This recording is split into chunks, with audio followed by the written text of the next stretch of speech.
everybody. నిన్న మనం వర్గీకరణ అంతస్తులు ప్రాధాన్యత క్రమంలో వర్గీకరణ అంతస్తుల గురించి తెలుసుకున్నాము. అవి ఎన్ని అంటే 7 అంతస్తులు.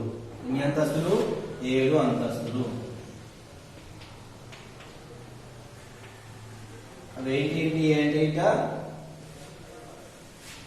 రాజ్యము, వర్గము, తరగతి, విభాగము, కుటుంబము, ప్రజాతి, జాతి.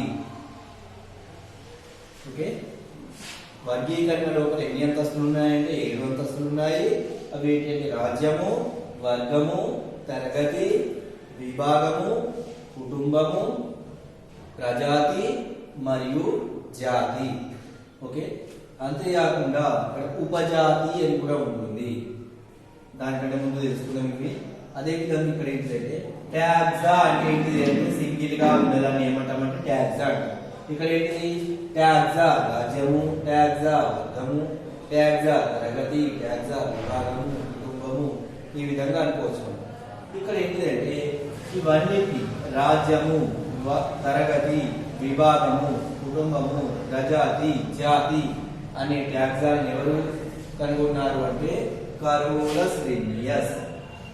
కరోలస్ లిన్నియస్ అనే శాస్త్రవేత్త. వర్గము అనే ట్యాగ్జాన్ మాత్రం కనుగొన్నది ఎవరు అంటే ఎర్నెస్ట్ హెగెల్ అనే శాస్త్రవేత్త. దీన్ని వర్గము అనే ట్యాగ్జాన్ ఒకదాన్ని మాత్రమే కనుగొన్నది ఎర్నెస్ట్ హెగెల్. మిగిలిన అన్ని రిమైనింగ్ ఆల్ డిస్కవర్డ్ బై మిగతా అన్ని ట్యాగ్జాన్ కనుగొన్నది ఎవరు అంటే కరోలస్ లిన్నియస్. అదే విధంగా ఉపజాతి అని చెప్పుకున్నాం. ఓకే, ఇప్పుడు ఏంటంటే కాకి యొక్క శాస్త్రీయ నామము. ఈ ఉపజాతి అనేది ఏంటిది అంటే వాతావరణ పరిస్థితులను బట్టి, అంటే అక్కడ నివసించే ప్రదేశాన్ని బట్టి రకరకాల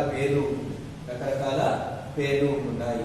ఈ ఉపజాతి పేరు అనేది చేంజ్ అవుతూ ఉంటుంది అక్కడ ఉన్న పరిస్థితులు, భౌగోళిక పరిస్థితులను బట్టి. ఫర్ ఎగ్జాంపుల్, కాకి యొక్క శాస్త్రీయ నామము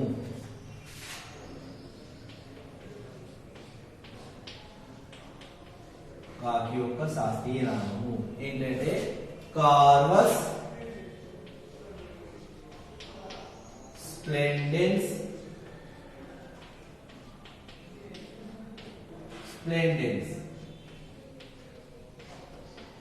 కార్వస్ స్ప్లెండెన్స్ కాకి యొక్క శాస్త్రీయ నామము. ఓకే,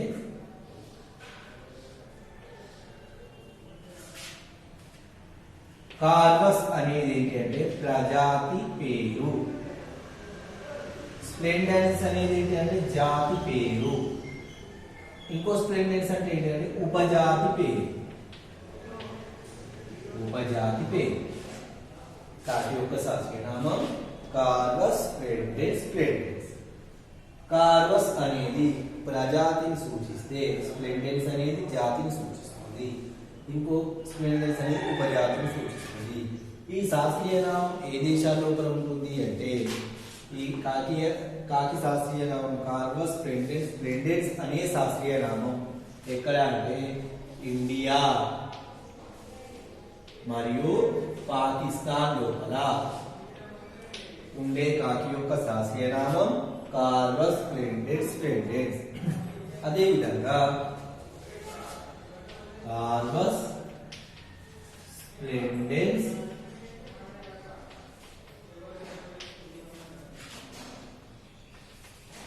ప్రొటాగేటస్. కార్వస్ ప్రజాతిని సూచిస్తే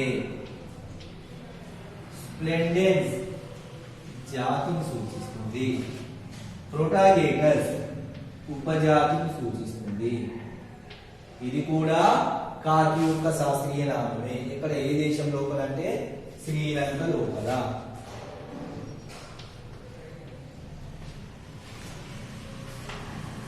మళ్ళీ ఇంకోటి చూడండి, కార్వస్ స్ప్లెండెన్స్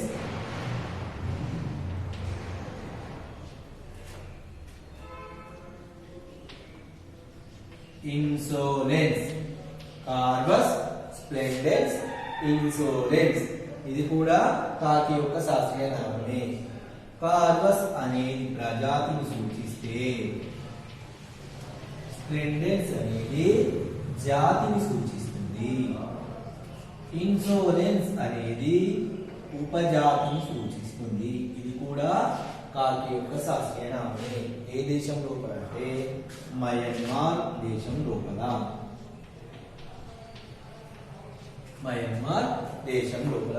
చూడండి ఇక్కడ కాకి శాస్త్రీయ నామం చూసుకున్నట్టయితే ప్రజాతి జాతి ఒకే విధంగా ఉంది అన్ని దేశాలు, కానీ ఉపజాతి మాత్రం వేరుగా ఉంది. ఇండియాలో Corvus splendens, okay, India and Pakistan లోపల కాకి శాస్త్రీయ నామం. అదేవిధంగా శ్రీలంక లోపల కార్వస్ స్ప్లెండెన్స్ బ్రూటాలిటస్, మయన్మార్ లోపల కార్వస్ స్ప్లెండెన్స్ ఇన్సోలెన్స్. ఓకే, ఇక్కడ భౌగోళిక పరిస్థితులు బట్టి ఉపజాతి పేరు అనేది చేంజ్ అయిపోతుంది ఇక్కడ. ఓకేనా? నెక్స్ట్ ఏంటంటే నామీకరణ.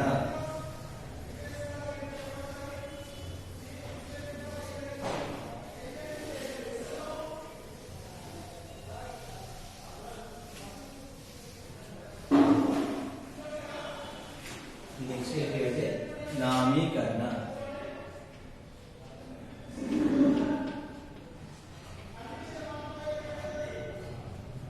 నామీకరణ దాదాపు శాస్త్రవేత్తలు 1.7 నుండి 1.8 మిలియన్ల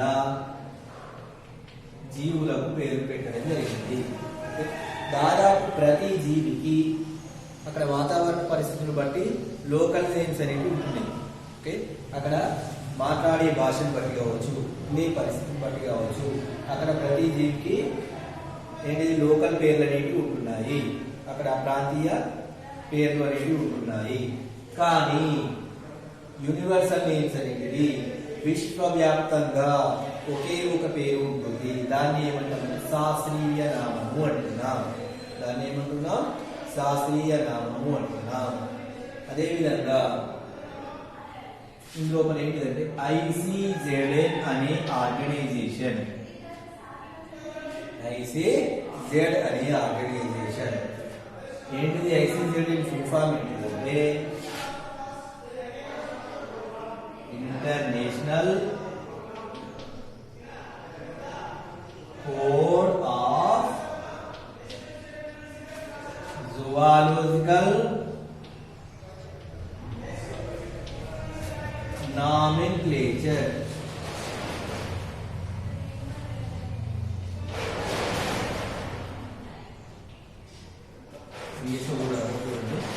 इंटरनेशनल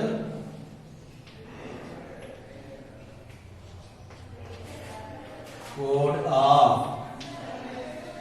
जूलॉजिकल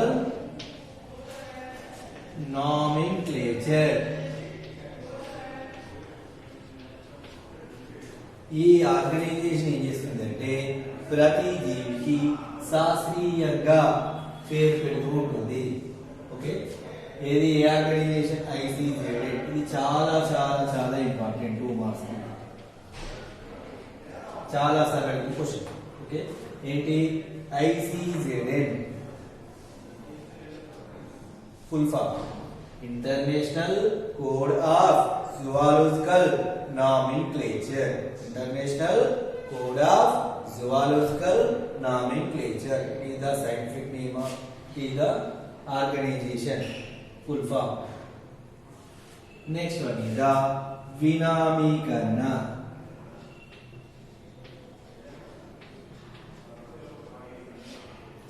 ద్వి అంటే ఎంత? 2. వినామీకరణ గురించి, ఈ పద్ధతిని గురించి ప్రవేశపెట్టింది ఎవరు అంటే Carolus Linnaeus. Carolus Linnaeus. Carolus Linnaeus అనే శాస్త్రవేత్త వినామీకరణ గురించి వివరించారు, దీన్ని ప్రవేశపెట్టారు. ఓకే, అదేవిధంగా ఇతను 2 రకాల పుస్తకాలు రచించింది. ఏంటి సిస్టమా న్యాచురే స్పీసెస్ ప్లాంటారం. సిస్టమా న్యాచురే అనేది జంతువులకు సంబంధించిన పుస్తకం. స్పీసెస్ ప్లాంటారం, ప్లాంట్ అంటే ఇవేంటిది మొక్కలకు, వృక్షాలకు సంబంధించిన పుస్తకం ఏంటంటే స్పీసెస్ ప్లాంటారం అనే పుస్తకం మొక్కలు వృక్షాలకు సంబంధించింది. సిస్టమా న్యాచురే అనేది జంతువులకు సంబంధించింది. ఇతను వినామీకరణ గురించి ఎందులోపల అంటే 10వ ఎడిషన్ లోపల, ఏ బుక్ లోపల, సిస్టమా న్యాచురే అనే బుక్ లోపల తెలియజేయడం జరిగింది. ఇతని ప్రకారం ఏంటంటే ప్రతి జీవికి 2 పేర్లు ఉంటాయి. ఒకటి ఏంటిదంటే, మొదటి పేరు ఏంటిదంటే ప్రజాతి, రెండవ పేరు ఏంటిదంటే జాతి. ఎవరి ప్రకారం? కరోలస్ లివియస్ ప్రకారము ప్రతి జీవికి 2 పేర్లు ఉంటాయి. మొదటి పేరు ఏంటిదంటే ప్రజాతి, రెండవ పేరు జాతి. ప్రజాతి అనేది ఎల్లప్పుడూ పెద్ద అక్షరంతో ప్రారంభమవుతుంది. ప్రజాతి పేరు అనేది ఎల్లప్పుడూ పెద్ద అక్షరంతో ప్రారంభమవుతే, జాతి పేరు ఎల్లప్పుడూ చిన్న అక్షరంతో ప్రారంభమవుతుంది. అదేవిధంగా ప్రజాతి అనేది నామవాచకాన్ని సూచిస్తే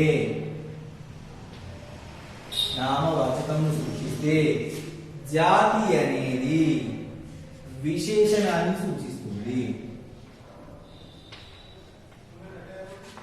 నామవాచకం అంటే ఇంగ్లీష్ లో నౌన్ అంటాం, విశేషణం అంటే అడ్జెక్టివ్ అంటాం. ప్రజాతి అనేది నామవాచకాన్ని సూచిస్తే, జాతి అనేది విశేషణాన్ని సూచిస్తుంది. అదేవిధంగా ప్రజాతి మరియు జాతికి మధ్య అండర్లైన్ అనేది సపరేట్ చేయబడి ఉండాలి. ప్రజాతికి జాతికి మధ్య అండర్లైన్ అనేది కలిపి ఉండకూడదు, సపరేట్ చేయబడాలి, విడదీయబడి ఉండాలి ఈ అండర్లైన్ అనేది.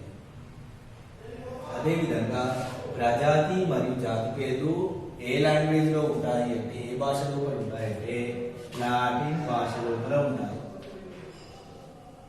అదేవిధంగా ప్రింటెడ్ ఏ భాష లోపల అవుతున్నాయి అంటే ఇటాలిక్ భాష లోపల. ప్రచురణ ఏ భాష లోపల జరుగుతుంది అంటే ఇటాలిక్ భాష లోపల. ఓకే, ప్రజాతి జాతి పేరు ఏ భాష లోపల ఉంటాయి? లాటిన్ లాంగ్వేజ్ లోపల ఉంటాయి. కానీ వాటిని ముద్రించేటప్పుడు ఏ భాషలో? ఇటాలిక్ భాష లోపల ముద్రించడం జరుగుతుంది. ఓకే, అదేవిధంగా ఇంకా ఏంటంటే, ఫర్ ఎగ్జాంపుల్ ఫెలిస్ లియో.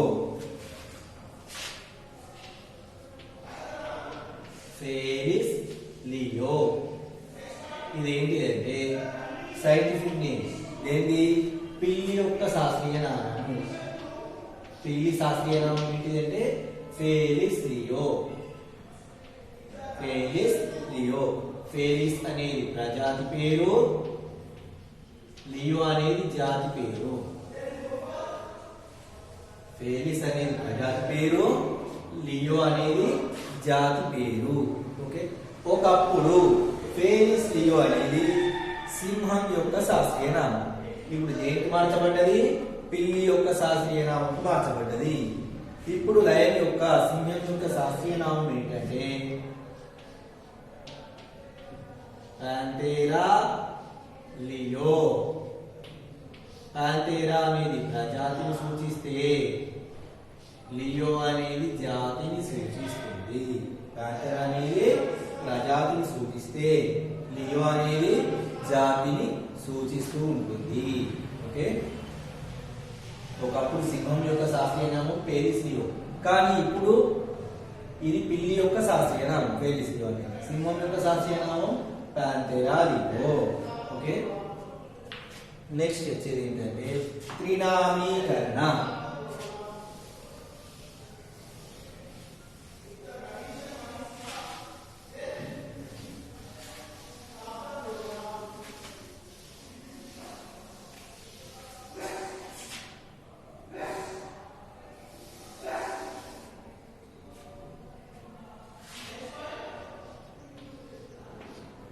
త్రినామీకరణ. 3 అంటే 3. ఏ జీవికైతే 3 పేర్లు అయినటువంటి ప్రజాతి, జాతి, ఉపజాతి అనే పేర్లు ఉంటున్నాయో ఆ జీవిని ఏమంటున్నాము అంటే త్రినామీకరణ అంటున్నాం. ఆ వర్డ్స్ ప్రజాతి, జాతి, ఉపజాతి అనే పదాలు ఏ జీవులకైతే ఉన్నాయో దాన్ని ఏమంటున్నామంటే త్రినామీకరణ అంటున్నాము. ఎగ్జాంపుల్ ఏంటి అంటే త్రినామీకరణకు ఇప్పుడే చెప్పుకున్నాం మనం. Corvus, splendens, splendens. Corvus, splendens, splendens. Corvus, splendens, splendens అనేది కాకి యొక్క శాస్త్రీయ నామము. కార్వస్ అనేది ప్రజాతిని సూచిస్తే, స్ప్లెండెన్స్ అనేది జాతిని సూచిస్తుంది, ఇంకో స్ప్లెండెన్స్ అనేది ఉపజాతిని సూచిస్తుంది. నామీకరణ అంటే ఏంటంటే ఏ జీవికైతే 3 పేర్లైనటువంటి ప్రజాతి, జాతి, ఉపజాతి ఉంటుందో దాన్ని ఏమంటున్నామంటే ఆ పదాన్ని ఏమంటున్నామంటే త్రినామీకరణ అంటున్నాం. ఎగ్జాంపుల్ ఏంటంటే కాకి యొక్క శాస్త్రీయ నామం ప్రజాతి కార్వస్ సూచిస్తే, జాతి స్ప్లెండెన్స్ సూచిస్తుంది, ఉపజాతి స్ప్లెండెన్స్ సూచిస్తుంది. ఓకే, ఇది చాలా చాలా చాలా ఇంపార్టెంట్. దీనికి 2 మార్క్స్. ఓకే, అదే విధంగా ఇంకో ఎగ్జాంపుల్ చూద్దాం. Homo sapiens, sapiens. Homo sapiens, sapiens. దేని శాస్త్రీయ నామం అంటే మానవుని యొక్క శాస్త్రీయ నామం. మానవుని యొక్క శాస్త్రీయ నామం ఏంటంటే హోమో సేపియన్స్, సేపియన్. హోమో అనేది ప్రజాతిని సూచిస్తే, సేపియన్స్ అనేది జాతిని సూచిస్తూ ఉంది, సేపియన్స్ అనేది ఉపజాతిని సూచిస్తూ ఉంది. ఓకే, ఇదేంటిదంటే త్రినామీకరణ. ఏంటంటే త్రినామీకరణ. నెక్స్ట్ ఏంటంటే ద్వినామీకరణ.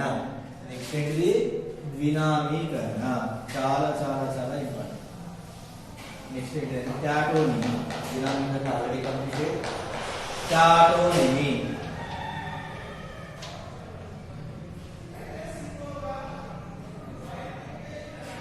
ఏ జీవికైతే 2 పేర్లు ప్రజాతి మరియు ఉపజాతి అనే పదాలు ఉంటున్నాయో, అదేవిధంగా ఆ 2 పదాలు ఒకే విధంగా ఉంటే దాన్ని ఏమంటామంటే టాటోనిమీ అంటారు.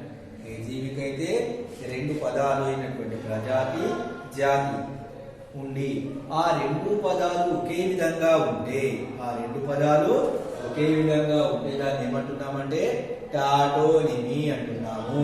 ఓకే, అదే విధంగా ఈ టాటోనిమీకి ఎగ్జాంపుల్ ఏంటంటే ఇవి కూడా 2 మార్కు చాలా చాలా చాలా ఇంపార్టెంట్. టాటోనిమీకి ఎగ్జాంపుల్ ఏంటంటే ఎక్సిస్, ఎక్సిస్. ఎక్సిస్ అనేది ప్రజాతిని సూచిస్తే, ఎక్సిస్ అనేది జాతిని సూచిస్తూ ఉంటుంది. ఓకే, ఇది దేని యొక్క శాస్త్రీయ నామం అంటే మచ్చల జింక యొక్క శాస్త్రీయ నామం.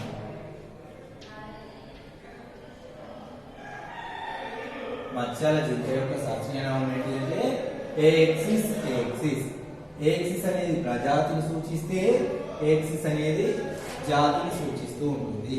ఈ 2 ఒకే విధంగా ఉంటాయి. చూడండి, ఏ జీవికైతే 2 పదాలు ప్రజాతి, జాతి అనే పదాలు ఉంటాయో ఆ 2 పదాలు ఒకే విధంగా ఉంటే దాన్ని ఏమంటున్నామంటే టాటోనిమీ అంటున్నాము.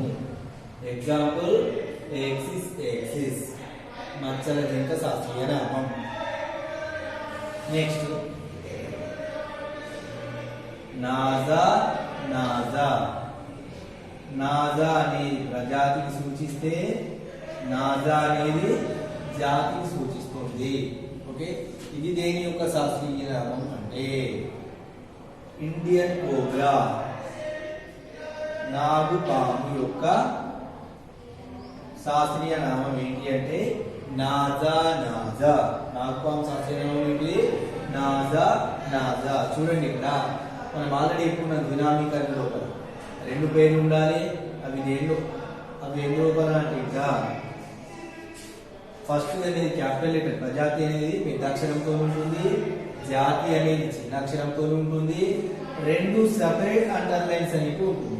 జాతికి ప్రజాతికి మధ్య అండర్లైన్స్ అనేవి సపరేట్ చేయబడి ఉంటున్నాయి. ఓకే, ప్రజాతి అనేది నామవాచకాన్ని సూచిస్తే జాతి అనేది విశేషణాన్ని సూచిస్తూ ఉంటుంది.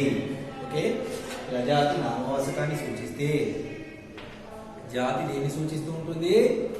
విశేషణాన్ని సూచిస్తూ ఉంటుంది. ఇవి ఏ భాష లోపల ఉంటాయంటే లాటిన్ భాష లోపల ఉంటాయి. కానీ ముద్రించేటప్పుడు ఏ భాష లోపల ముద్రిస్తారు? ఇటాలిక్ భాష లోపల ముద్రించడం జరుగుతూ ఉంటుంది. ఓకే, అండ్ హియర్ వినామీకరణం గురించి చెప్పింది ఎవరు అంటే ప్రవేశపెట్టింది ఎవరు అంటే కరోలస్ లినియస్. కరోలస్ లినియస్ ఇతని ప్రకారం ప్రతి జీవికి రెండు పేర్లు ఉండాలి. ఒకటి ప్రజాతి, ఒకటి జాతి. ప్రజాతి అనేది పెద్ద అక్షరంతో ప్రారంభమవుతే జాతి అనేది చిన్న అక్షరంతో ప్రారంభమవుతుంది. ఓకే, అదేవిధంగా ICZN అనే సంస్థ ఏం చేస్తుంది అంటే ప్రతి జీవికి ప్రాంతీయ భౌగోళిక పరిస్థితులను బట్టి వాటి పేర్లు అనేవి ఉంటున్నాయి. కుక్క అంటాం, డాగ్ అంటాం, ఇట్లా అంటాం. ఓకే, పిల్లి అంటాం. దాని పిల్లి యొక్క సైంటిఫిక్ నేమ్ ఏంటిది? ఇక్కడ ఫేలిస్ లియో. ఫేలిస్ లియో పిల్లి యొక్క శాస్త్రీయ నామం. ఇది ఎక్కడికి పోయినా పిల్లి యొక్క శాస్త్రీయ నామం ఆ విధంగానే ఉంటుంది. దాన్ని ఏమంటామంటే ఏమంటున్నాం? విశ్వనామం అంటున్నాం. విశ్వనామం అంటున్నాం అంటే యూనివర్సల్ పేరు అంటున్నాం. ఓకే, వీటిని ఏమంటున్నాం? యూనివర్సల్ పేరు. ప్రపంచవ్యాప్తంగా జీవికి ఒకే పేరు ఉంటుంది. ఆ పేరు ఏ విధంగా నిర్ణయించబడ్డది అంటే శాస్త్రీయబద్ధంగా నిర్ణయించబడి ఉంటుంది ఆ పేరు అనేది. ఓకే, ఆ సంస్థ యొక్క పేరు ఏంటి అంటే ICZN. ఆల్రెడీ చెప్పుకున్నాం మనం. International code of international zoological nomenclature. Nomenclature is the full form of ICZN, international code of zoological nomenclature. 2 mark చాలా సార్లు అడిగిన క్వశ్చన్. త్రినామీకరణ అంటే ఇది ఏ జీవికైతే 3 పేర్లు ఉంటున్నాయి, 3 నామాలు ఏంటి అంటే ప్రజాతి, జాతి, ఉపజాతి అనే పేర్లు ఉంటున్నాయో వాటిని ఏమంటున్నామంటే త్రినామీకరణ జీవులు అంటున్నాం. ఎగ్జాంపుల్ ఏంటంటే కార్వస్, స్ప్లెండెన్స్, పెండెన్స్. ప్రజాతి, జాతి, ఉపజాతి. నెక్స్ట్ ఏంటిది? నెక్స్ట్ ఎగ్జాంపుల్ ఏంటిది? Homo sapiens, sapiens. హోమో ప్రజాతిని సూచిస్తే సెపియన్స్ జాతిని సూచిస్తుంది, సెపియన్స్ ఉపజాతిని సూచిస్తుంటుంది. అదేవిధంగా టాటోనిమీ. టాటోనిమీ అంటే ఏంటిది? ఏ జీవికైతే 2 పదాలు ప్రజాతి, జాతి అనే పదాలు ఉంటాయో అదేవిధంగా ఆ పదాలు 2 ఒకే విధంగా ఉన్నప్పుడు దాన్ని ఏమంటున్నామంటే టాటోనిమీ అంటున్నాం. దాన్ని ఏమంటున్నాం? టాటోనిమీ అంటున్నాం. ఏంటిదంటే అవి ఎగ్జాంపుల్ ఏంటిది? టాటోనిమీ అంటే ఏక్సిస్, ఏక్సిస్. ఇక్కడ చూడండి అండర్లైన్ అనేది సపరేట్ చేయబడింది. Axis, Axis. ఏక్సిస్ ప్రజాతిని సూచిస్తే ఏక్సిస్ జాతిని సూచిస్తుంది. ఇది ఏంటి శాస్త్రీయ నామం అంటే మత్స్యల జింక శాస్త్రీయ నామం. మత్స్యల జింక శాస్త్రీయ నామం. అదే విధంగా ఇంకో ఎగ్జాంపుల్ ఏంటి అంటే నాజా, నాజా. నాజా ప్రజాతిని సూచిస్తే నాజా జాతిని సూచిస్తుంది. ఓకే, ఇది దేని యొక్క శాస్త్రీయ నామం అంటే నాగుపాము యొక్క శాస్త్రీయ నామం. దేని? నాగుపాము యొక్క శాస్త్రీయ నామం ఏంటి అంటే నాజా, నాజా. ఓకేనా, ఇది నామీకరణ గురించి. ఏంటిది? ఏ టాపిక్ గురించి? నామీకరణ గురించి. రిమైనింగ్ టాపిక్స్ అనేటివి రేపటి క్లాస్లో కూడా చూద్దాం. Thank you one and all.